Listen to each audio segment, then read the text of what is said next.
आज हम vernier caliper के बारे में बताने जा रहे हैं। वर्नियर कैलिपर एक ऐसा डिवाइस है जिससे हम सेकेंड डेसिमल तक एक्यूरेटली मेज़र कर सकते हैं।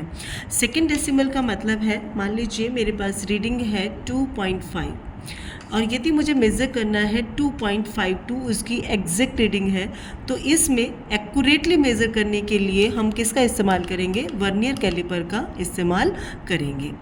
वर्नियर कैलिपर आप देखिएगा, मेरे पास वर्नियर कैलिपर यहाँ आप देख सकते हैं, इसे इस तरह की फॉर्मेशन डिवाइस है ये। यहाँ इस पर यहाँ इसे प्रेस करेंगे, then this jaw will move easily. ये तभी मूव करेगा, यदि आप इसे ऐसे प्रेस मूव करेंगे ये इजीली मूव नहीं करेगा। इस वर्नियर कैलिपर में दो स्केल्स होते हैं, यदि आप देखें तो यहाँ ये स्केल क्या कहलाता है? मेन स्केल कहलाता है, और जो मूवेबल स्केल है उसे हम वर्नियर कैलिपर कहते हैं, वर्नियर स्केल कहेंगे। तो वर्नियर कैलिपर में दो स्केल हैं, main scale and vernier scale.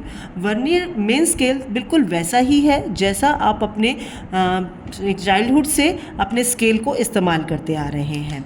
इस वर्नियर कैलिपर में आप यदि ध्यान से देखें तो 10 डिवीजन्स हैं, और ये 10 डिवीजन्स 9 मेन स्केल से कोइंसाइड करते हैं। लीस्ट का लीस्ट काउंट क्या चीज़ है? लीस्ट काउंट का मतलब है the minimum value measurable by any device, उसको हम लीस्ट काउंट कहते हैं। और least count of any vernier caliper कितना है? 0.01, राइट। इस वर्नियर कैलिपर के लिए लीस्ट काउंट कितना है? 0.01 सेंटीमीटर। इसको भी निकालने का तरीका होता है, उसे हम किसी और वीडियो में आपको बताएंगे। अभी हम इसकी कैलकुलेशन कैसे करते हैं, कैसे रीड करते हैं, उसके बारे में आपको बता रहे हैं। यहाँ मैंने वर्नियर कैलिपर के जो ये डिविजन्स हैं इनको एलोबरेट करके दिखाया है। जो मेन स्केल है उसको मैं ब्लू कलर से रिप्रेजेंट कर रही हूँ, और वर्नियर स्केल को मैं रेड कलर से रिप्रेजेंट कर रही हूँ। मान लीजिए जिस भी ऑब्जेक्ट को हमने मेज़र करना है उनको हम इन दो जॉज के बीच में इंसर्ट करते हैं, राइट। यहाँ पर इंसर्ट करने पर अब इसकी वैल्यू रीड करते हैं। किस तरह से करते हैं? बच्चों को बहुत कन्फ्यूज़न रहता है, इसीलिए हम आज इसकी वीडियो बना रहे हैं।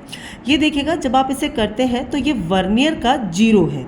किसका है? वर्नियर का 0 देखेंगे आप मेन स्केल के कहाँ पर एग्जिस्ट कर रहा है, कहाँ लाई कर रहा है। ये रीडिंग देखिए 1 है, this is named as the 1.1। इसको आप किस तरह से पढ़ेंगे? 1.2, और ये है 1.3। ज़ीरो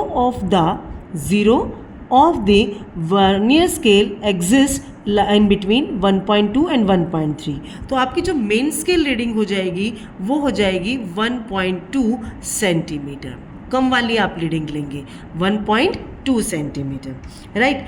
अब हमारा मेन स्केल का काम खत्म है। अब वर्नियर स्केल का, वर्नियर स्केल देखिए, अब इसमें यहाँ पर ये डिवीज़न देखिए एग्जैक्टली किससे कोइंसाइड कर रहा है? रेड वाली लाइन ब्लू वाली लाइन से एग्जैक्टली कहाँ कोइंसाइड कर रही है? देखिए कोइंसाइड कर रही है, नहीं कर रही है। ये कोइंसाइड कर रही है, नहीं कर रही है। कौन सी? अब यहाँ पर देखिएगा ध्यान से, fifth line, first one is the 0 not the 1। ये 0 है, ये 1 2 3 4 fifth line of the vernier, right. Vernier की देखनी है, मेन की नहीं देखनी है। Fifth line of the vernier coincides exactly with the main scale. देखिए ध्यान से, ये कोइंसाइड नहीं कर रही है। यदि आप इसमें ध्यान दें तो ये भी एग्जैक्टली कोइंसाइड नहीं कर रही है। एग्जैक्टली मीन्स बिल्कुल स्ट्रेट लाइन बन जानी चाहिए। तो मेन स्केल की जो रीडिंग है दैट इज योर 5, राइट। 1 2 3 4 5। इसको हम किससे मल्टीप्लाई करेंगे? लीस्ट काउंट से मल्टीप्लाई करेंगे। The value becomes 0.01 0.05। दोनों रीडिंग्स को आप एड ऑन करेंगे तो हमारे पास वैल्यू आ जाएगी 1.25 सेंटीमीटर। इट मीन्स ऑब्जेक्ट की जो विड्थ है वो कितनी है? 1.25 सेंटीमीटर आ गई है। Thank you.